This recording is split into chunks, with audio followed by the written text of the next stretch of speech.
everyone, it's Shannon here with Waffle Flower Crafts. In today's video, I'm going to show you how to create a really fun birthday pull tab card using the brand new Sweet Treats combo.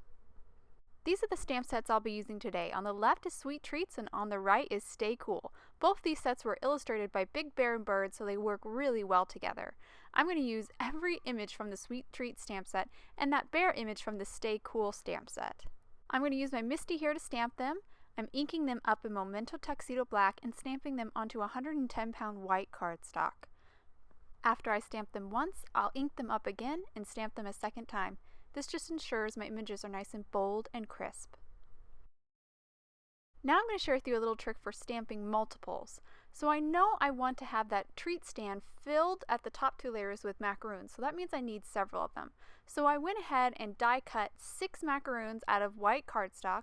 They're unstamped, and then I die cut a 7th, but I had left a big white space around that die cut macaroon. I also have my previously stamped images in my Misty here, and you can see I'm going to take this negative where I die cut the macaroon out, trim around it, so kind of trim it a little bit more closely to the die cut, and then I'm going to center it over the stamped image of the macaroon. Then I'll use some tape to hold it in place, and this piece of cardstock is going to act like a jig and hold my die cut macaroons in place while I stamp on them. Now all I have to do is reposition my stamp to the stamped image. So I'm just lining the stamp up with the image and then picking it up with my Misty. The only reason why I have to reposition my stamp is because I peeled it off of my Misty and I should have just left it in place after I stamped that macaroon. With my stamp in place, I'll just pop the die cut into the negative, then ink up the stamp and stamp the macaroon. And just like with my previously stamped images, I will ink it up and stamp it twice, again, just to make sure it's bold and crisp. Then I'll use some tweezers to pop the die cut out, and you can see the macaroon is perfectly stamped, and then I'll just grab the next die cut, pop it in, and then stamp it, and I'll repeat this process till I have all my macaroons stamped. I love using this trick for stamping multiples of the same images. It's just so quick and easy. It's also really helpful if you have a stamp that's just difficult to line up with the die. Now we're almost ready for our Copic coloring, but first I'm going to take my tape runner and run a couple strips of tape here on the side of this cardstock and then just stick all these macaroons down so they don't move around when I color them. I have my Copic markers on screen so you can follow along as I color, but basically I'm going to color the whole area with my lightest marker, then move to my darker marker to add shadows, and then go back to my lighter marker to blend the dark and the light together to have a nice gradation between the two colors. I'm now going to play some music and let you follow along, and I'll meet you back when I'm just about done.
I'm back and I'm going to wrap it up here. I'm not going to show you the coloring for all of the images, but I did use the same sets of markers for the remaining images. I'm just cutting it a little short just to save a little bit of time. After I colored all the images, I used the matching dies to die cut them out, and now I'm going to start working on my background.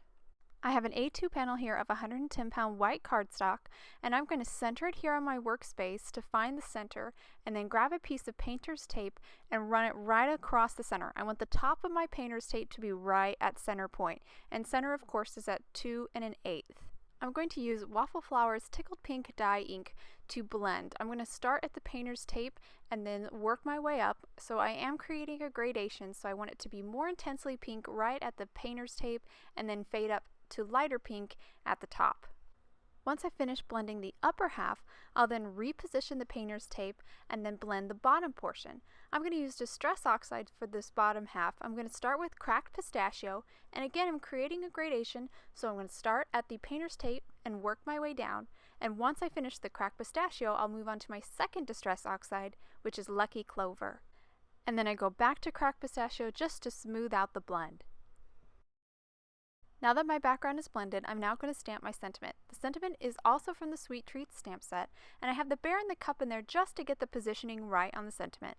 I'm now inking it up in Memento Tuxedo Black and stamping it onto my background. Now I'm ready to construct my pull tab. So this is the track die from the Pull Tabs die set. I'm going to position this behind the bear. That's because I want the bear to be the image that's moving up and down. I want bear to be hiding under the table when the pull tab's not pulled. So I'm positioning the bear where I want him, and that helps me gauge where I want the bottom of the track to be. With the track in the right spot, I'll grab some purple tape and hold it in place. Now I'm going to grab a pencil and then just trace on either side of the track. This is going to help me make the notch later. Now I'm ready to die cut, but I'm going to do a partial die cut because I don't want to cut the track all the way through to the top of the panel. So I'm going to grab my top plate here and place the edge of it right at the center, so right where the pink and the green meet. I'm going to place my plate there and then run it through my die cutting machine. I went ahead and die cut it off camera, and now that it's die cut, I'm going to remove the purple tape and then hold it to the camera so you can get a good look at the cut. You can see that the track is not all the way up to the top, and it's actually about 1/8 of an inch past the center point, which is just perfect. Now I'm ready to die cut the notch. This die again is from the Pull Tabs die set. I'm just going to center that half circle between the two pencil lines that we made earlier when we traced the track, use a piece of purple tape to hold it in place, and then run it through my die cutting machine. I went ahead and die cut the other components that I need to create the pull tab with the Pull Tab die set off camera using a 110-pound white cardstock. This is the pull tab itself. I'm going to open these two little flaps on the pull tab, then feed them through the track from the back side of the panel. I feed one flap in at a time, the first just with my fingers. The second flap I find it's easier to feed it in with the help of some tweezers or a needle. Both flaps through, I'll then fan them out, and then I'll apply some glue to the very edge and glue the bridge down.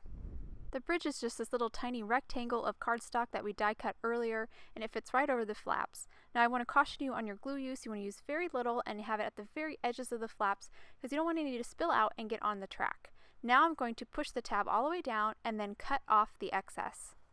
Now I'll pull my pull tab out a little bit and grab my little tab here, place some glue on the back of it, and glue it right at the top of the pull tab. Now I'll flip my panel over and grab that bit of pull tab that we trimmed off earlier and add some glue to the very edges of it and place it over the pull tab. This just kind of secures the pull tab so it doesn't slide around in the back of the panel. I'll then flip my panel back over, add some glue to the bridge, and then glue my bear down to the bridge. And then I'll set this whole thing aside to dry. Now I'm going to create my tablecloth to hide my bear. This is the Lacy Layers 5x7 die. I've pulled off the largest scallop die from this set, and I'm going to die cut it at an angle on a 4x5.5 piece of white cardstock.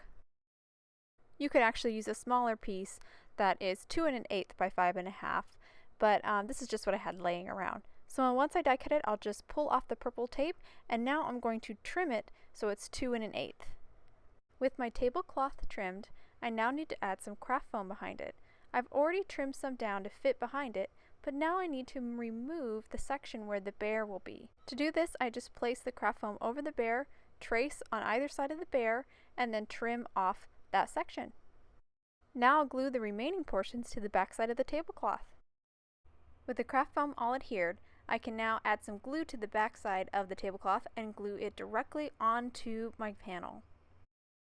Once I glue it down, I'll give my pull tab a quick pull to see if it's in the right place, and it's a little too high, so I slide my tablecloth down a little bit, and that way you can see more of the bear when you pull the pull tab. Now I'm ready to start gluing on all the components. So this treat stand already has strips of craft foam glued onto it. I'm just glued one more strip down. Now I'm adding glue to the back side of the craft foam and onto the die cut and gluing it in place. This cup, also same thing, it has a little bit of craft foam on it to lift it up, and then I glued it directly down onto the panel. Because these treats are not hanging off of the tablecloth, I don't need craft foam for them. I can just glue them directly down onto the tablecloth. Now I can start filling the treat stand. So these first two treats that I add are larger, and I'm going to add some craft foam to give them some extra support. I also discovered this stack of macaroons is just a little too tall, so I trimmed a little bit off the top of the stack and then tucked it under that second tier. Now I'll finish up by adding 6 little dots of glue to the top 2 tiers and then glue down my final treats. I'll just finish this card up here by gluing the panel to an A2 card base made from 110-pound white cardstock. I'm using liquid glue here, and I'm making sure not to place any on the pull tab or on the track. I'll now hold the card up to the camera so you can get a good look at all the details on this card. I really love how this pull tab turned out. The bear is totally hidden. In fact, it's even hard to tell that it's a pull tab. So I think it's a really magical card and really fun surprise for the receiver.